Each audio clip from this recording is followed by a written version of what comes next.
we've got a title here, right? So plant-based nutrition is a mode of healing. When food becomes medicine, that's the good thing, right? We want to be able to eat to heal.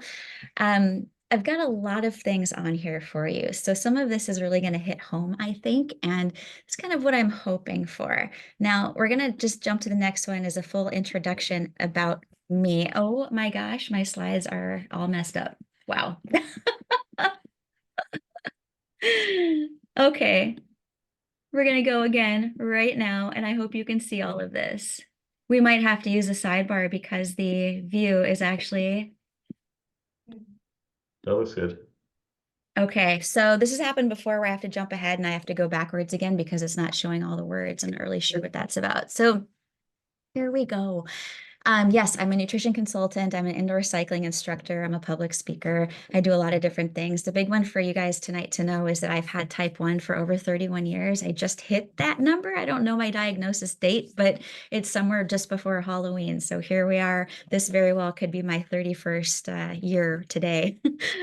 So I focus on plant-based nutrition for performance, prevention, insulin sensitivity. You're going to see why I focus on that. Also, CGMs are kind of my thing, and exercise education. So you can find out more about me here at on my website. And something to think about. The first question I'm going to ask you, and I'm going to hit you with some questions as we go, is just to think for a second, because we all have our own journey, is that living with diabetes is not what it used to be. How would you describe diabetes today? So if you're thinking about how long you've had diabetes, how long you've watched things change, how many devices you've been on, what is it really like for you today? If you think about what your journey has been like since the very beginning, I just want this to kind of be set in your mind for just a moment. This graphic really resonates with me because anger is kind of my thing, or it had been when we talk about emotional health, but just goes to show how important it is when you can identify a feeling or an emotion when, well, I should say in this life with type 1, there's so much emotion wrapped around how we feel all the time. And we can feel all of these things about any given moment, just looking at our CGM or trying to get organized to travel. I mean, there's so many things that can come up, right? So this graphic really taught me something, that if I feel angry, what's actually behind that? What am I actually dealing with? What else could actually be going on? And realizing that in my type 1 span, that nutrition has so much to do with all of these emotions. So this is how I'm tying this together for you tonight, is that emotions, communication, and then there's the healing component through nutrition. How do we actually tie this together? Well, so now breathe into non-judgmental mindfulness within these slides. Some of this is going to maybe hit some sensitive points.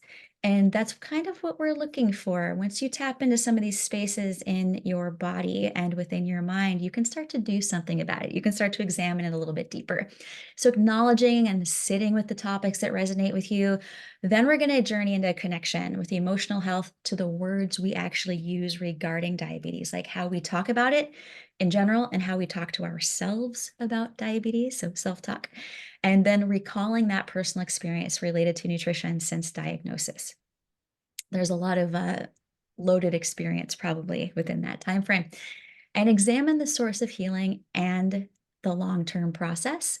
I have 2 case studies for you demonstrating resilience and self-awareness. There's a little bit of nutrition always wrapped into these healing case studies. And then the practice of reframing to heal. It's kind of these new little ideas that you don't necessarily get in your clinical experience, right? So emotions, we kind of have a challenge here. Building a skill set that targets problems at the root and addresses emotional needs. Some people would say that medications, particularly in type 2 diabetes, don't even come close to actually addressing the root problem that people have. And that's one thing we kind of look at. Certainly someone who's a lifestyle person like me, if someone is reactive, I want to know what the root of that is. If someone is angry about food, I want to know where that comes from. And so for us as people type 1, trying to build a skill set that actually acknowledges where that's coming from, it helps us to do something about it rather than just spinning our wheels and kind of suffering in a space of frustration. So we're going to start tapping into this now. Something else to think about. A description of life with diabetes, this is a question mark because Language impacts perception for people living with diabetes. All of these bullet points are wrapped into one big piece, 24/7, right? Every single day. Glucose, insulin, nutrition, and don't they all work together? They just build off of each other. They interact, they're ping pong, back and forth. And our words direct our attitude. It's not just the words that we hear inside of our own head, it's the words that are used by other people to describe diabetes. And I know that can be a really emotional pain point is people who do not have diabetes talking about diabetes, right? And what are the things that we can hear? And again, this is through our type 1 span. This is our span of time that we spend with diabetes. The minute we're diagnosed, we can hear this kind of language. We can feel threatened. I've been threatened by, you'll lose your eyesight, blah, blah, blah. I mean, these things have come into my life so many times. The words non-compliant, non-inherent should pretty much be wiped off the map at this time because clinically speaking, they have been pretty much determined as super inappropriate to ever say to anybody. Being called like unmotivated or unwilling to change. If you've ever watched a rom-com or any kind of like even an actor trying to be funny, an actor with a cupcake in their hand that says like, oh, I better not eat this, I'll get diabetes. I get really irritated when I see those things. And I was, oh, I'm so sensitive. But the fact of the matter is, they don't know what they're talking about, but millions of people heard it. So these are things that definitely resonate with us. Being told you're poorly controlled when you're trying so hard every day, describing diabetes in general, like it's sad or it sucks. It's kind of rough to say these words. We really internalize these things and it can actually change our perception. If you've heard don't eat carbs, or you're a diabetic as if it's like an accusation. These are all little things that completely direct who we are.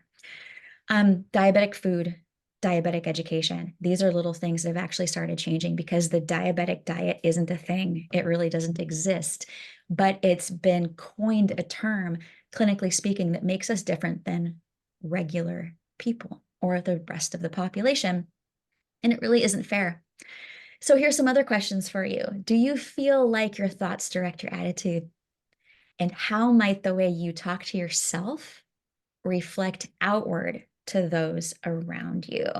So what happens within can also happen without, right? It's that reactivity.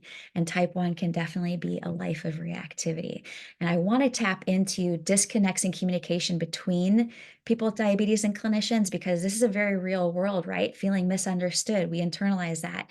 If you've ever met with a dietitian and you didn't love it, I totally get you because I became a dietitian because I never met one I liked. And I'm pretty open about saying that, right? Cheering. Yeah. Like I needed to become the person that I never had growing up. And so here's where the disconnects are. And you might even feel this like related to your family or friends is what is sympathy versus empathy? Sympathy is, oh yeah, I know it must suck sometimes. But empathy is, I understand that this gets really hard, but I need you to help me walk in your shoes. Will you please let me into your world so I can feel this as closely as you can? That's someone really trying to understand your experience. And misunderstanding of facts and distrust, that happens a lot. It takes one bad clinical experience to start to go, I don't want to do this anymore. And we also see a lot of missed opportunities in communication, like clinical priorities.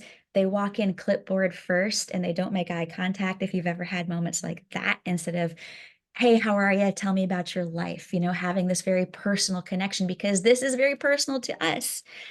And I've looked at this review of literature. And so me as a dietitian, like the diabetes educator is going to pop out here at times through these slides, but I looked at studies across so many different spectrums to kind of come up with where these disconnects are. And there are people with diabetes in so many different experiences, from young to exercise, to eating disorder, weight gain, excuse me, in the perspective of providers. This is really consistent. And what's this recycling image here? Well, it has to do with what our experience is every single day. And what the rational interpretation of that is, well, okay, my blood sugar ran high today, so maybe I need to make some adjustments tomorrow. But sometimes we have the emotional reaction where we're really irritated about that, and that then influences our experience. You can see how immediately someone without diabetes who presents as an expert will misunderstand the feelings and the emotions that are wrapped around the decisions we have to make to change our dosage or to change how we handle our CGM. So this kind of cracks open a bigger world, right? Related to communication, how we talk to ourselves, how we talk to everyone around us. So I'm kind of giving you this great big worldly picture before we get into nutrition. And one more thing on research of quality of life is it was found in this really interesting study, a lot of young adults, 18 to 35, all with type 1, is they examined factors associated with quality of life, like just how we feel every day. And they determined that fear and worry are the most dominant feelings of living with type 1. But how many times is this actually addressed in our clinical experience? How many times in our existence with type 1 does a doctor ask us, how worried are you? Are you afraid? What is your feeling today? And what this is tied to are those things that doctors are looking for, the hypoglycemic events, the complications that we're concerned about, burden on families, actually, and then the time it takes to manage type 1. Being honest with ourselves about how much these things kind of dominate our minds, our feelings, and then translate into what our A1C might look like. This is the thing, this is the root, this is the stuff that we have to address in order to kind of get to that next level of like humanism, of being intuitive about our bodies and what we need, and then being able to communicate it. We also found out in this study that as self-efficacy increases, which is a word I really like, is associated with confidence, feeling like you can handle things. As we start to feel better about our existence, our quality of life goes up. So now you can kind of see how like meditation can come into this, right? Like really getting calm, really getting down to business with how do I feel and being able to state this. Questions. Does emphasizing time and range contribute to fear and worry? How might pressure to achieve very low A1C values impact quality of life? If these two questions are really like tugging on your heart right now, maybe we're getting to a root of where you are in your particular experience, because these things are emphasized so much in the clinical world that the more this is emphasized, the more we might actually be disconnecting from ourselves, because we are trying to now associate our self-worth with a numerical value. Here, I'm going to give you a personal story about a friend of mine named Tyler. And so his big theme here was time and range, but then self-criticism related to a number of things. He's an athlete, husband, and then a new dad. He was diagnosed with type 1 young at 7. He likes numbers though, right? Like goal-oriented. He'll set small goals to reset. There's so many people type 1 I've met who are all or nothing thinkers, and they actually really like numbers to begin with, which can kind of be a blessing and a curse in life with type 1. And then at the next step up, like you can imagine, he's trying to get faster on his bike. He's watching numbers over here. He's trying to manage his blood sugar. He's watching numbers over here. Now he's discovering that these numbers can determine his attitude, and he's bringing it home. Reaching and maintaining time and range, it could be mentally challenging. So it was this like always this touch and go, these numbers around him all the time. And what his statements were, I'm like a different person related to feeling out of control. I feel scared. I'm shameful, selfish, irresponsible, frustrated. Giving permission to feel these things is actually really important. And he didn't want attention when people tried to help, and he was rude about it. So reactive, even though the people around him tried to help with the situation. And the conclusion he came to was to target the source. The source was this emotional pain, but where did it come from? This is where the magic is in healing. Unpacking fears and consequences. He was traumatized by threats from an endocrinologist as a kid. It was like, your blood sugars are high and this is going to happen. He was getting that kind of treatment. Anxious thoughts about long-term complications when out of range. So this was in his own headspace as well as the external space he was getting from his doctor. Honesty and increased awareness of the rage bolus. This actually helped him heal. He was realizing he was so reactive about high blood sugars that it was affecting his performance with cycling. And then it was also the thing that was causing him to kind of feel uncomfortable at home. And when he really looked at how often he was doing that, he was able to fix it. He said, you feel like you aren't good enough or able to handle the tasks you've been given. This was the judgment he felt from his doctor. So then he started to scale up. He realized it's time to upgrade my care team, switch doctors, And this was a few years down the road. He said his current endocrinologist is a great listener. That's what was really important to him, and recommends attainable goals. So now he's challenged, but he feels like he not only understands how hard it is, this is him talking about his doctor, but the doctor's also proud of the work that he's putting in, even if the numbers don't show. So now the attention was put on how do we heal and move past the judgment versus everything's about time and range. Everything's about that number at the end of the day. So the language that the doctor is speaking and the language that we're speaking, we really both succeed if we speak the same language versus doing this from different sides of the diabetes spectrum. So it's really exciting that he actually got to this healing point. And I had mentioned self-worth tied to glucose status. So I know so many of you just look at this and you're like, oh, I know what she's going to say. Like about this straight line stuff is the first thing is coping is a daily practice, right? Like self-care never goes out of style. Becoming insightful and intuitive. Focus often leans towards what is going wrong in type 1, does it not? We don't tend to get up and go, I'm rocking it today. Like my number's almost awesome. We tend to look at it and go, I really want to hit 100% time and range. Why can't I hit 100? When really, hey, you're at 75. You're doing great. In the way that healthcare practitioners talk about glucose values, it has significant meaning.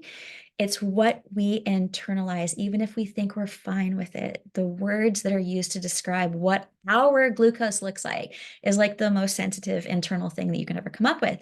So if we have people saying that blood sugar should just be straight, no change, it's totally unrealistic. It's not flexible. People that don't have diabetes do not have blood sugar that never moves. When we're in a fasted state, blood sugar might look like this. But I'll tell you what, the brain uses the most glucose and it does while we're sleeping. So blood glucose is actually always has a job. It's always doing something. It's always in demand by our brain. And glucose molecules are always in motion. So even if our CGM is giving us a flat line, there's always a lot of physiology happening behind the scenes. And also, we don't want to let the machine and the app dictate everything about who we are. The elevator effect tends to be reactive. Now, the elevator effect, it doesn't feel good, right? It's kind of like, oh, I forgot to take my meal insulin. Now I'm going up. Now I got to react to it. And I overshot it. And now I'm dropping to 65. Like we've all kind of been in that place, but we also have it in our ability to go, not tomorrow. Tomorrow, I'm going to dose before my meals. Tomorrow, I'm going to try not to repeat yesterday or this moment because today was hard. So there's your insight, and it's actually delivering kind of an affirmation for you to say, I'm not going to repeat this tomorrow. So I want to talk about rolling in range. Rolling in range is awesome. Rolling in range feels good. That gives us space to exercise. It gives us space to have thoughtful insight. It gives us space to not feel afraid that we're going to go low. So allow yourself to roll in range. Allow yourself to be in that space and be okay with it because that's actually quite safe. And there isn't any research that tells us that blood sugar should never move, and that prevents complications. Actually, the amount of time that we spend worrying to try to get ourselves to 100% in range could affect our blood sugar a lot more than if we actually roll in range a little bit higher. Language. Okay, the second tier here. Framing a healthy relationship with food by connecting our words to our attitude. Now we're going to start getting into nutrition. I'm going to hit you with a pretty hard, the dark and dirty slide right away. Okay. Carbophobia is a word. I use it quite a bit. I think it's kind of a trigger word, so I'm sorry if this one's kind of hitting you. But diet culture really fears it. Fuels this. It fuels uncertainty. It fuels judgment. It promotes restriction, body dysmorphia, obsession with physicality. There is nothing like growing up with type 1 diabetes to be aware of this, right? Like I learned how to count grams when I was 11. I don't know about everyone else here, but I could speak macronutrients when I was 11 years old. That's not ideal, really, for a little girl to grow up with, unless there's a lot of mindset coaching that comes with it. And that did not exist when I was diagnosed. So the relationship between diabetes and carbohydrates is complicated when these things happen. Controlling food at diagnosis and then the avoidance of carbohydrates, that becomes out of fear and control. Sometimes it's to withhold insulin. Unfortunately, we have a lot of studies that show us how often this happens. And then we can end up resenting the foods that raise blood glucose, even most of the time, those foods are the most nutritious. They contribute the most to our body's immunity, to our ability to function at the cellular level. So what does that do? We end up in a quick fix seeking negative thoughts towards food, space, and time. And then the next thing you know, diabetes is taking all our mind, our body, our spirit, feeling trapped in this cycle all the time. So there's our emotional health, arrow number one. But look at what's on the other side. The other side is the deep, dark spaces of social media. And I wish that social media was nothing but animal videos and like happy, funny, good, clean humor, quite honestly, because my feed is just full of like animal sanctuaries. But I've done that on purpose so that I can protect myself from the things that actually really do make me feel bad. So what we have to watch out for on social media is the misleadingness. Like food rules and titles and labels, there's so much dieting that goes on, and we can't necessarily trust everything that's coming across either. The message that all carbohydrates are the same couldn't be further from the truth. The way that carbohydrates react into our body are very, very different, and I'll show you why in a little bit here. Also, there's this mentality of how low can you go, and that relates to A1C. Like the lower, the better. Your A1C should, and should is a word that's not cool in the world of diabetes or in any place of judgment. How low can you go? Meaning that our A1C needs to be where people who don't even have pre-diabetes, like in the low fives. That has never been the goal. It's not proven that it's necessary to prevent complications either. And it's just a vicious thing to make people feel that way, because more than 50% of people with diabetes haven't quite even reached the 7% goal. So we don't deserve to ever feel in a space like this. And so fad diet marketing, boy, is that a hot, hot money maker. And that ends up trickling down to us, people that grow up being very concerned about food. So now you can imagine where the confusion comes in about nutrition. Nutrition, language, and self-criticism. Here's another hot one for you. The first thing is negative messaging. I have heard these words in the spaces of type 1 and in the clinical space where the experts are supposed to know how not to say these things, but I still hear them. I particularly don't like free foods. If anyone's ever still seen a free foods list, ugh, they should not exist because food is never free. There's always a nutritional component to understand when it comes to foods. Here's the things in quotes are things I've actually heard from professionals. Diabetics don't want to change, which is super rude. Just go low carb to lose weight because, oh, weight loss is just cut and dry, isn't it? Eat as much protein as you want actually doesn't make any sense. Everyone has unique needs. CGMs are devices that diabetics staple to themselves. I heard a pediatrician say that into a huge room of people once. And I decide if I was going to pick a fight or not. And I kept quiet in that particular moment. Insulin makes you fat, just not true. Straight away, insulin and calories are very different things. And then diabetes sucks. It's just not a great statement to put out into the world. I'm not saying that it's not true sometimes and that we can't kind of resonate with how that works. But the thing is we have to be able to move past the negativity that we hear in order to get into a space to help ourselves heal from it. Another personal story. Elaine is a very dear friend of mine. She had a story about doctor-induced mom guilt. She's a heck of an athlete. She's one of the smartest people I've ever met. She put herself through vet school as a single mom. This is just unbelievable. Now she's got 2 kids. She was diagnosed at 5 years old, and she had a pretty tough time with it up into her 20s. And after she had her first child, she became much more focused on her nutrition and exercise and her routine because she had a strong work ethic. But when she was pregnant with her first baby, she was shamed for her A1C value during her during her second pregnancy. So she'd already had baby number 1. She'd been through this before. Now, second pregnancy, she goes to the doctor that actually looks at her A1C and tells her that she is putting her baby at risk, that she's doing everything wrong. For someone as bright as her, it sent her spiraling into a place that I can't imagine her ever being in. So she felt accused. The emotional word to latch onto here is shame, because I think a lot of us have been in this space one way or another.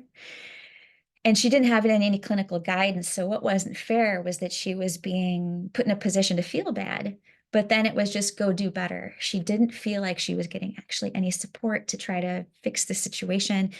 So she said to me, I just wanted to scream and cry because I felt like I could not win. I wasn't getting anywhere.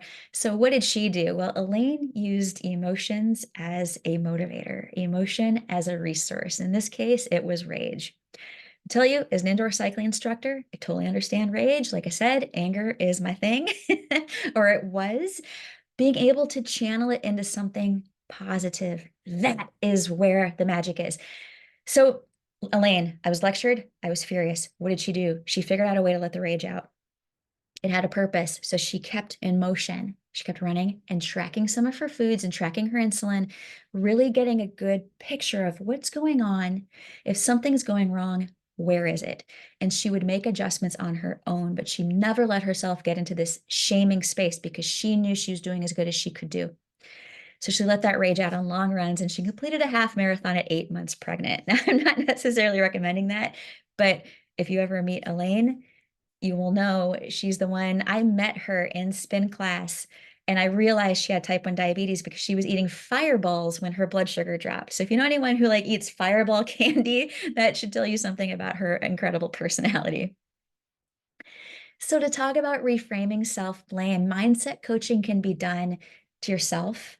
It can be done with someone. It's something I really focus on when I hear those trigger words, when I hear these emotional words coming out of someone, like, I can't lose weight. What I actually am hearing is failure. When someone says, I'm so bad with food, I'm hearing distress. My parents are diabetic, I'm doomed. This is often where I hear someone who's concerned about prediabetes. It's this feeling of hopelessness, like I can't get away from my genetics. I'm trapped. My A1C is bad. Diabetes sucks. Boy, does this happen in the type 1 world. Seeking confirmation. Now, here's how I address this. I hear you. I understand you're having a tough time, but tell me more about what's really going on underneath there. Because what I'm not going to do is say, I know it sucks. What I'm going to say is, I know, I'm hearing you, I'm hearing you, I'm hearing you. Tell me more. So we've got to be able to reframe and turn this into a better space. So if we catch ourselves in a mindset of, I'm about to have a really bad day, I can tell where my thinking is going. What can you do to hit the brakes? What can you do to suddenly reframe that thinking for yourself? For so many people, it might be exercise. It could be drawing. It could be puzzling. It could be painting. It could be a cat. It could be a dog. It could be, any of these positive things that switch you into a different space and time so that you can get back into your own body. That's a good body.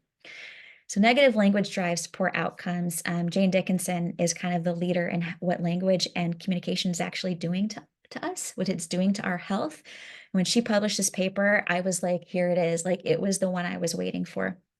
It's always felt like communication was a huge missed thing. It was this problem in the world of diabetes that was never being talked about. So let's go into the good stuff here. Food is medicine. Nutrition can present as both the problem and the solution in life with diabetes, can it not?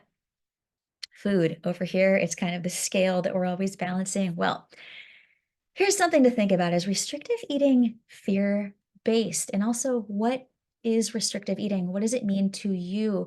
Well, the consequences of restricting important nutrients, and I'm going to talk specifically about carbohydrates here because that's my thing. The consequences of restricting the wide range of carbohydrates that are out there.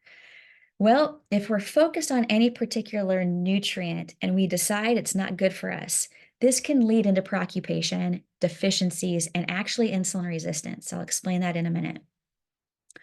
Compromised gut integrity actually drops our immune system, our ability to fight off disease, cardiovascular decline. So actually, low blood sugar risk can even go up from looking at nutrition as a problem so that we just decide we're not going to eat something anymore.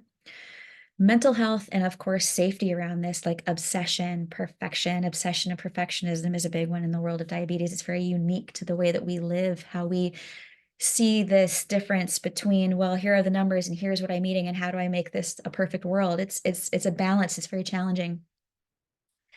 So we're trying to solve this historical problem. Remember how I said kind of thinking about your experience with nutrition growing up over time. is it distinguishing carbohydrates correctly. It resolves the idea that carbs are bad or that portions must be cut drastically lower than an individual's carbohydrate needs. So what we've been taught for decades is not to eat like the person we are, but eat like a diabetic. There's a difference. We need to eat like the person we are, because if we feed ourselves the nutrients that we need to be strong and healthy and active and whoever we want to be, that feeds the person, and that in turn will help to improve our diabetes management. It's always been looked at as the other way around. Treat the diabetes and the human is over here. But actually, I'm always asking professionals to turn this around and realize that if you're going to recommend nutritional changes, if you're going to recommend people eat something, start with how many carbohydrates does this person need to eat in a day? Or according to their activity level. Do they play 3 sports? Are they riding their bike? Are they runners? Are they lifters? We need to feed that person, and we treat diabetes as a partnership. That's reframing. So here you go. This is the same nutrient, but different. And I hope some of you really see this and go, aha, because do you ever hear glazed donuts and like nachos? Those are carbs, right? Oh, those are carbs. Well, sweet potatoes and black beans are carbs.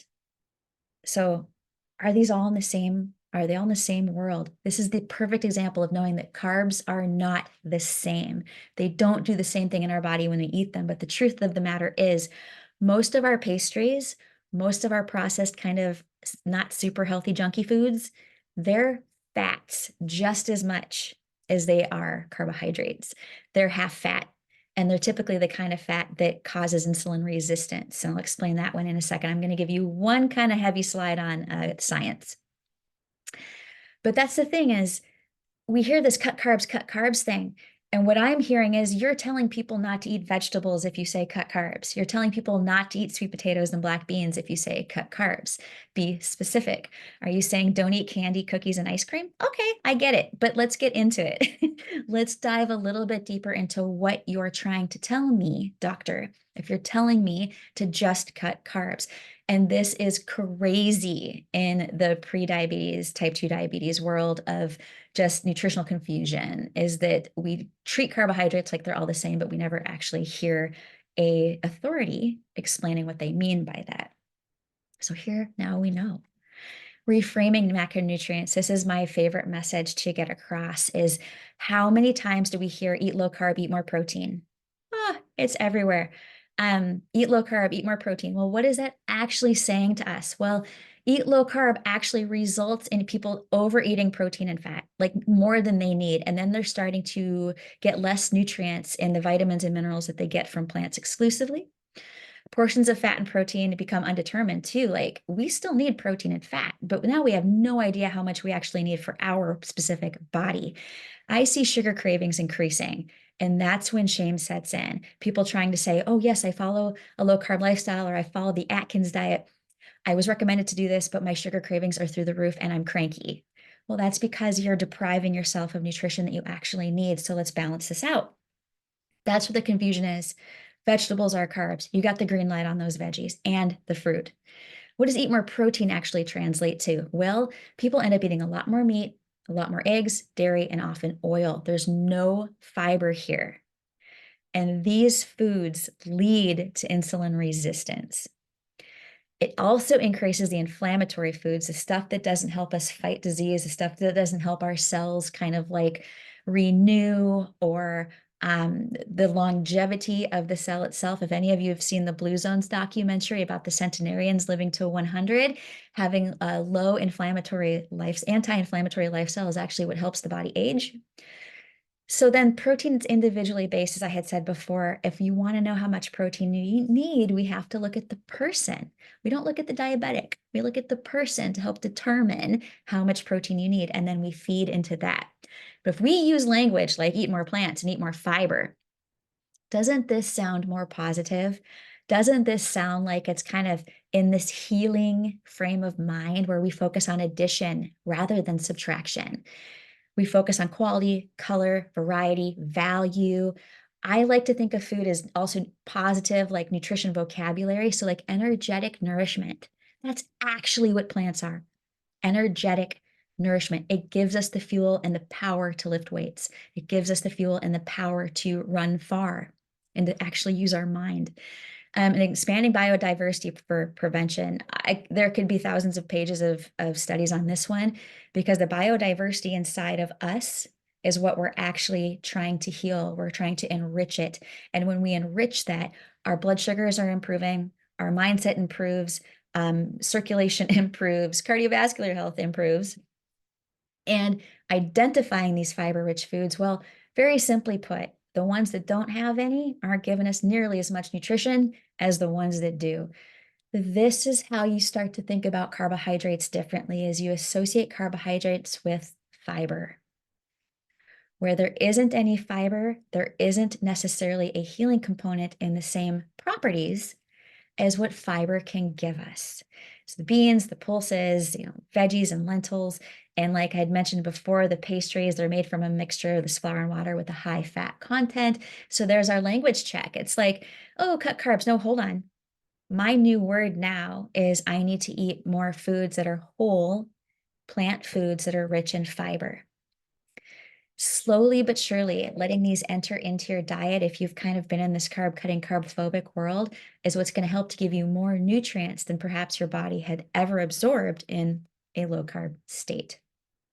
Here's more why.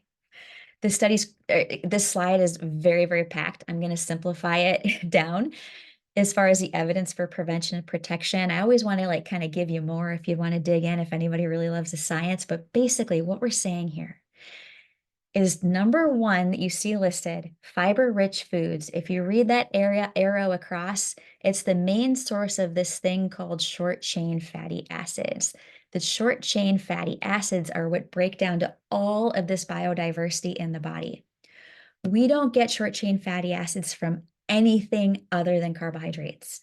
Not meat, not dairy, not eggs. The short-chain fatty acids are exclusively broken down from fiber. So if we don't eat any fiber, we're actually stripping our entire digestive system of some of the bacteria that we really need to function optimally. So optimal functioning. And then 2 through 8, all of these other things just accidentally happen. So eat the sweet potato, eat the black beans, go get yourself a high fiber tortilla and load it up with cilantro, beans, sweet potato, salsa, make it pretty, make it colorful. And all of these other things will start to happen. That means you're eating anti-inflammatory. It means you're getting all of the micronutrients and the prebiotics and the probiotics that you need. And even like these plant sterols and stanols, they're actually nature's cholesterol regulators. So to be able to support our health and our heart at the same time is all we have to do is eat the fiber-rich foods. And all of this starts to happen. So I hope you're seeing how if we treat the whole person, this connects to diabetes. This connects to our CGM. That's where the reflection is. We treat all of these things at once, and then we look at our app, and that's where we see, okay, the CGM is where I judge myself, but where do I actually heal myself? It's in a space like this, fiber-rich foods. So in the healing process, nutrition can present as both the problem and the solution in life with diabetes. We have just a little bit left. Nutrition for holistic healing. Okay, so what does eating more plants actually do cellularly? Now that we've gotten into the self-talk, we've kind of gotten into this treatment that's the physical tied to the mental, let's get a little bit deeper now. Let's go to the cell. Because if we can eat more plants and improve insulin sensitivity, that improves cell integrity. What is insulin sensitivity? It means that the insulin that we're injecting or taking by pump, it's exogenous insulin, so it's from the outside. We're not making it ourselves. If we can use that insulin more efficiently, we also improve cellular integrity. So it means that the rate at which we absorb our insulin, it's just like there's no traffic on the highway. That's what plants really help us do. It kind of helps to clear the traffic so that our heart is healthier. The way from our bloodstream to all of our cells is really just smooth, straight across in this spectrum so that we can absorb the glucose into our cells and use it for energy. And that's how we end up being more sensitive to the insulin that we're taking. What are insulin resistant conditions? So insulin resistance means there's traffic on that highway. To be resistant means that we have something constantly slowing down insulin's ability to do its job really well. And that resistant condition, the traffic and the source of the traffic are actually these little fatty particles. Little fatty particles start getting stuck together and they stick to the cell. And if there isn't any traffic, that means that we have started to clear some of that fat out of the way. That's what plants do. Fiber helps to clear the fat traffic. So then becoming more insulin sensitive, it's preventive by insulin resistance. It helps to prevent dyslipidemia and cardiovascular disease. And, chronic stress and chronic poor sleep are really tied to resistant conditions because they cause the body to be in this constant state of overreaction. That causes an elevation in blood sugar. But if we become more insulin sensitive, look at this, every single system of the body starts to benefit. So when we think we're just trying to eat to improve our blood sugar, if we eat more plants, a more abundant plant-based plate, we end up treating the entire system. So if everything in our system becomes more efficient, you can imagine what your blood sugar will do. It will become a little bit more predictive at times. It becomes a little bit more easier to understand why something is happening as well. So the source of insulin resistance, I mentioned little fatty particles. Here's the sciencey slide. You can see how these FAs or these fatty acids, they start getting stuck together. And this is my attempt to draw mitochondria inside the cell. If you guys remember, like in 8th grade, having to draw all the organelles and putting everything in there, right? Is that the food source of these fatty particles is actually dietary fat. So when we eat saturated fats and oils, this is a one-way highway for the ketogenic diet. I'm just going to lay down the K word, is that in the short term, it might look like your blood sugar is not moving, but in the long term, insulin resistance is absolutely a function of the ketogenic diet. The liver and the muscles start getting blocked up with this stuff. And there's an inflammation process that happens, and beta cells, for people that have beta cells, they become toxic. So skeletal muscle, it's responsible for like 80% of glucose uptake. So the healthier our skeletal muscle is, and that's another way to improve the efficiency of our insulin. So guess what exercise does? Exactly this. It helps our skeletal muscles help insulin do its job. And that mitochondria is so important because they die off as we age. Mitochondria loves vitamins. It loves good quality nutrition. It loves an anti-inflammatory environment. So the mitochondria loves plants. And the longer or the more mitochondria we can hang on to as we age, the more gracefully we age, the more energy we have. It can translate to our skin. A lot of things can happen. And in type 1, unfortunately, because our blood sugars run just a little higher on average, right, is our mitochondria can be just slightly impaired. So if there's anything we can do to help our mitochondria function better, it's eat more plants. Just get those veggies on the plate, but also the beans and the apples and the wild rice, some of these really great intact grains. So your indications of insulin sensitivity are really cool. When these things start to happen, or when you start to eat more plants, these things tend to start to happen. You see your glucose averages going down. You start wondering why. Well, it's because your carbohydrate tolerance is going up. Once upon a time, if you felt like, gosh, I really react to only 20 grams of carbohydrates, when you become more insulin sensitive, all of a sudden you end up taking the same amount of insulin for like 30 grams, and then sometimes 40 grams, and sometimes 50 grams. So that's how carbohydrate tolerance starts to change, because the insulin to carb ratio starts to change. We have to like pay attention to that every single day so we can actually catch on to becoming more efficient quite quickly. And going low is the first indicator that we're becoming more insulin sensitive. For people who do not have type 1, type 2, or prediabetes, they immediately realize they need to take less medications. And what's the process? Well, every great thing takes work, doesn't it?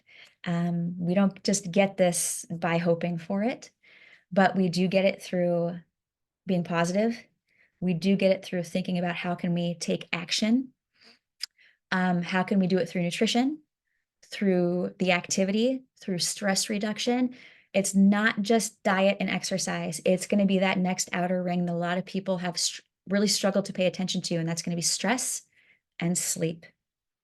But just like what my friend Tyler did, is he expanded his care team. He upgraded his team. He knew that he needed a better support system to start feeling better, to treating himself better. And Elaine needed to internalize it. She needed to use emotion as her motivator.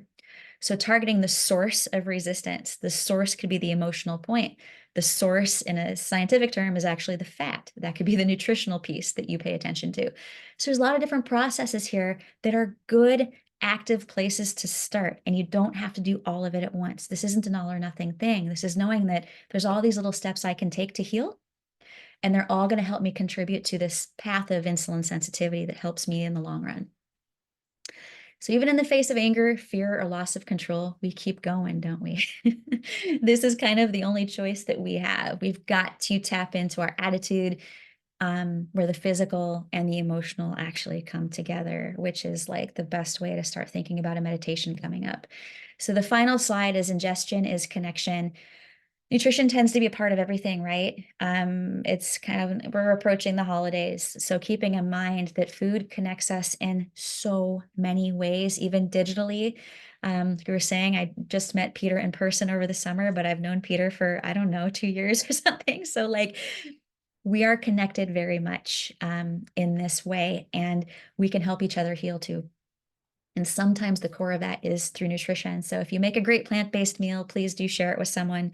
If you need some ideas, please do email me. And I actually have a document that I want to offer you guys to email me and just say, use the word email me the word healing, and I will email you back a document I have about affirmations to help you kind of work through the process of healing at the same time. So thank you. There's my website.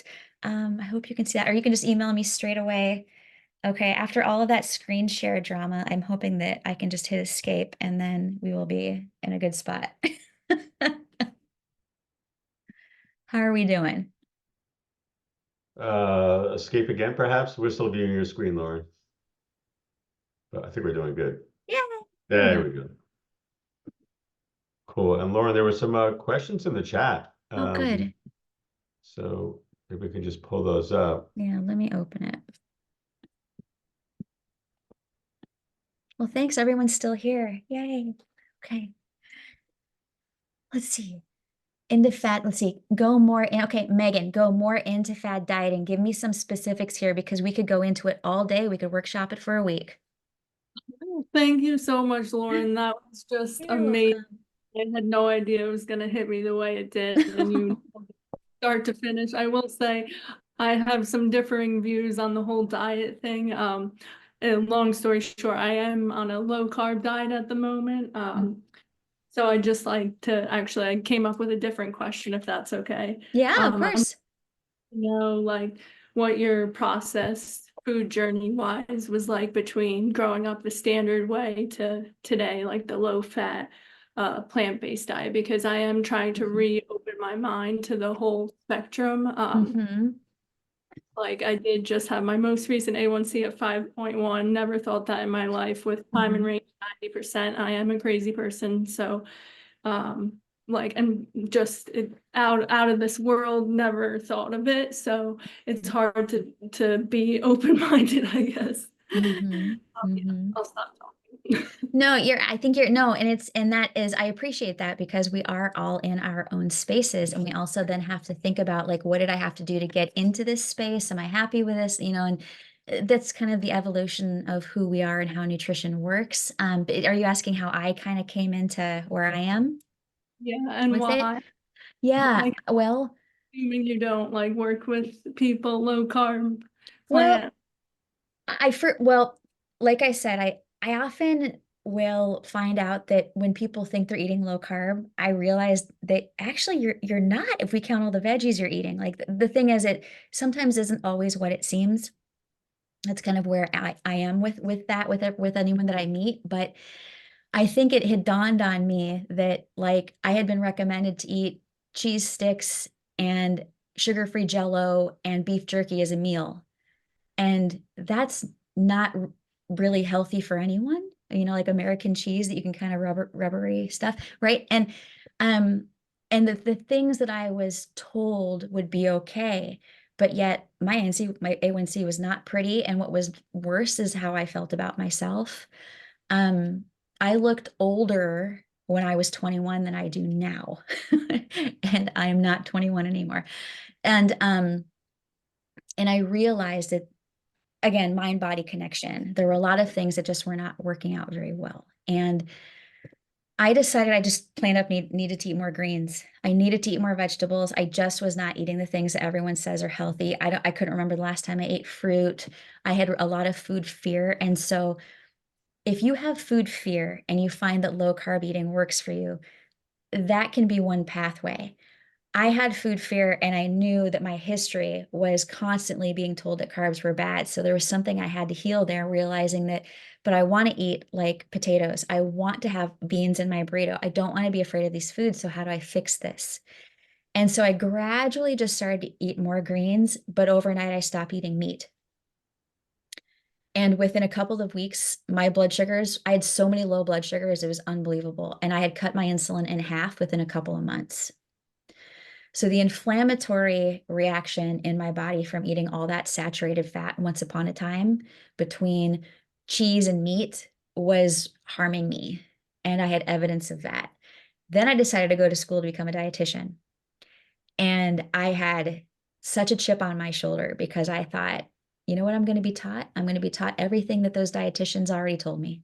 This is not going to be good. How am I going to get past this? And I went to a conference and filled up a huge plate full of plant foods. I had beans on there. It was like a Mediterranean display, and I just had a pile of good food. And I'd already started working out more because as I became more insulin sensitive, I had all this energy because I was finally eating a wider variety of food. So I sit down and start to eat, and this educator pulls up next to me. And I'm like, oh, great, here comes the lecture. And she says to me, hi, my name is Susie. I'm a diabetes educator and blah, blah, blah, blah. And one thing led to the next. And she said, I know why you're having low blood sugars. It's because of all the fiber. She blew my mind in about 5 minutes. And then she dumped a stack of research on me and she changed my world. And when I started to read that, I started to understand, now I know why I feel better. I still wasn't quite understanding the function of it all. And I wouldn't say I'm high carb. I just started to eat enough carbohydrates for my activity level. Today, that's about 225 grams of carbs a day, but that's also like 80 grams of fiber. So if I take, 30 grams, excuse me, if I take 30 units of insulin all day, that's about the highest. So it kind of translates into the sensitivity factor that started to, that this is why I use the word efficiency. So if people are eating low carb and they're not feeling great, and we've got to kind of get down to the root of what else is going on here. Do you feel uncomfortable with something? That's what we start to examine, is that healing process with nutrition. So I meet people wherever they are, but there's always a reason. If they come to me and they're not performing as well as they want to, like in sports, and they want to be endurance athletes and they're only eating 60 grams of carbs a day, I know exactly what the problem is. They're deficient. So kind of, that's kind of the bigger picture, is it's individual and we go from there. And I had quite the journey. All these plant foods just don't have saturated fats in them. So it just happens to be a different kind of fat, but it doesn't mean you shouldn't still be eating nuts and seeds, because you still need to do that too. Yeah, so we find a balance and everybody's in kind of a different space. Well, thank you so much, Lauren. Thank you for the whole presentation, and thank you, Peter, for putting this all together. You're welcome. There's a lot packed in there, Lauren. And just, there's a flip side to that question, which was Nancy's question. And, so I was also I was a vegan for 5 or 6 years, and then kind of shifted a little bit, allowing, it was like a slow progression, right? But, first adding fish, and then I watched my own shift. But one of the challenges that we always hear people who eat plant-based foods is, where do you get your protein from? And in this case, I had these challenges that Nancy's mentioning in eating so many beans and lentils and certain grains, hard on my system. And how do we get enough protein? Right? It's So a really good question. It's a good question the way that you framed this, Nancy, because saying like, if it's difficult to digest because of all the fiber. So we don't go from low carb to we don't go from like low carb to eating 200 grams of carbs overnight. Certainly, like that's definitely not the process that I recommend. Just because we're regrowing our body, we're putting different bacteria in our system, and we have to give ourselves time to react to it. So if you're eating a lot of roughage, the first thing is to kind of start to shift from, if everything is raw, making sure we're cooking it. There are soups and stews by Plant Strong that I'm currently in love with. They have a great amount of protein, really palatable, and we can cook them, and they're super easy to carb count. And you can eat the whole box. They're really, really good soups that are very tasty and give you a lot of different variety of just good stuff that's in there nutrition wise. But now the thing about protein is first knowing how much protein you need and then break it apart. So if you, for example, need 60 grams of protein a day, we don't want to eat all of that at one time. But if you only eat twice a day, it might be tough getting that in. So we have to make sure that you're eating frequently enough that you're also getting in enough of the nutrition that you need, like protein. So ideally, 20 to 25 grams maximum is what we typically would want to shoot for because we absorb that really, really well. 20 to 25, no problem. If we start getting way up there in protein and we're eating a whole bunch of meat substitutes or we're stacking in, 40 to 50 grams of protein at a time, our bodies don't necessarily do well with that much protein at once. So that's why we want to start to divide it out. Now, your tofu, tempeh, soybeans, your soy products are going to give you a lot of punch when it comes to protein itself. Having a protein supplement's not a bad idea, just as you start to discover more of those foods by widening the choices that you have with protein. But you'd also be really surprised because all plants have protein. So I mean, like broccoli. Broccoli is going to give you a couple of grams of protein. Mushrooms are going to give you a couple of grams of protein. So if you do use a tracking app like Lose It or Chronometer or MyFitnessPal, if it's a safe space to track, because tracking is not a safe space for all of us numbers people. But if you do feel okay by doing it a couple of days, I would recommend maybe just do breakfast for a couple of days and then just do lunch for a couple of days and just do dinner for a couple of days versus seeing the whole thing in one spot. And that'll help you start to notice which meals really hit your protein needs and which ones are falling short.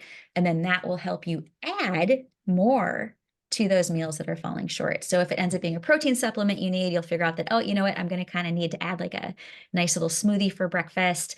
Give myself a chance here to get up to 20 to 25 grams because I'm coming a little bit short. And sometimes you just need more calories too. So there's a couple different ways that I'll pull from for somebody to help you hit your protein. And another way to look at it is 15% of your total calories, depending on how active you are, is a really good start. So you can look at it that way, or we can look at how many grams that you need as an individual each day to find out what your protein needs are. I'm trying to think if I have a document. Let me think. I think I have some kind of, if you email me and ask me for a protein list, I think I've got something for you in the plant world, but also reading labels, because in the plant world, you're not always going to, like, there's so much whole foods, right? That we're not going to have a label coming with all the things that we buy fresh. So we do have to look them up and just have some idea of our, is there 7 grams of protein in a half cup of oats, if you're going to do oats and like oatmeal and fruit in the morning. There's a bread, a sprouted grain. There's a brand called Silver Hills. One slice of their bread is like 5 grams of fiber and 7 grams of protein. It's incredible for a sprouted grain. So these are all the little tricks that we start to throw in to figure out how to get both your fiber and your protein needs at the same time that's more digestible. Well, thanks for that. And Jennifer also had a question about insulin resistance. Sure. Does insulin resistance vary with prolonged exercise day versus a rest day? That's a really good question. if exercise is consistent, you still need a rest day, right? So if you are alternating, like, there's three things to think about. There's aerobic, there's anaerobic, and then there's mixed, which is doing both of them. And when we mix our workouts, so we get a combination of aerobic and being able to lift weights, we're doing two things. We're sensitizing our cell with the strength training because that skeletal muscle really helps us to be sensitive. And the aerobic exercise, that's like a steady state, just the treadmill or going for a walk, just getting our heart rate a little bit elevated, that helps to sensitize us too. So those things put together, they start to add up because exercise sticks with us into the next day. So if you do have a rest day, you shouldn't see necessarily that your insulin needs go up. But the thing to pay attention to is your appetite different? Do you feel like you sat just too much and your blood sugars wanted to rise just more after meals than you were used to? I actually do notice that if I rest 2 days, if I don't work out 2 days in a row, my averages when I wake up in the morning are just a little bit higher because I usually exercise almost every day. So if I do take 2 days off, I just start to break my own pattern. And it's not necessarily that I'm becoming insulin resistant, because you're not becoming resistant just like that. It's just that you're breaking your own pattern. So cellularly, things are just kind of slowing down a little bit. If you just get up and go for a walk after a meal, that can kind of help speed things up, speed up the absorption rate of how you take in your glucose after a meal. Having a dog is one of the greatest ways to kind of stay insulin sensitive also, because they're going to keep us moving. And all you need is a little bit of an elevation in your heart rate, and that is going to help you stay sensitive. Cool.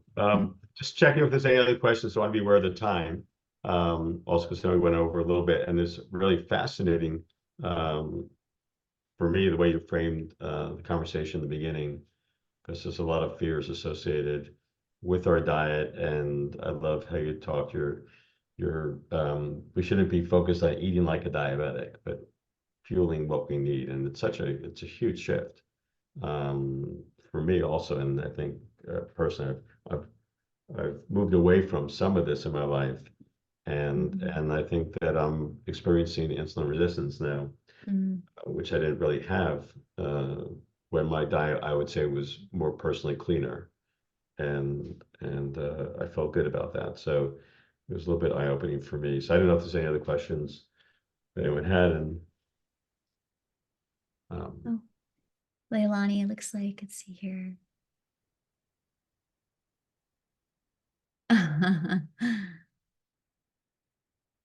Thank you, Leilani, for saying that. You've definitely had the cards, didn't you? I just want to Yeah. laugh at it. Really, that's the only way I can get through day to day. You know, and the beautiful thing about kind of being forced to learn more about other foods and like a wider variety of eating is because I find that in the plant world, like finding meals that are gluten-free, if you can become more comfortable with potatoes and a lot of the whole grains that are out there that are gluten-free, that's a huge part of the healing process. Is like, I need to eat different foods now because I need to eat gluten-free, but how do I have a better relationship with some of those foods?